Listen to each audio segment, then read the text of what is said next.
Guys, that's the Murabond paint. It's called bridge paint. It has, if you open the actual bucket, it has a bit of particles inside.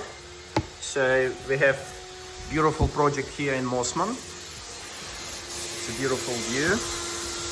And George now painting with a HVLP metal polystyrene.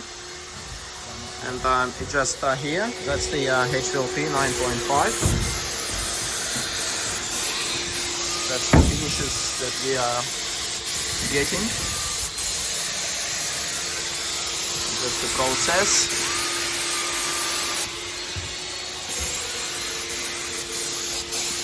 It's a water-based paint. It's a factory finish, no overspray. Beautiful.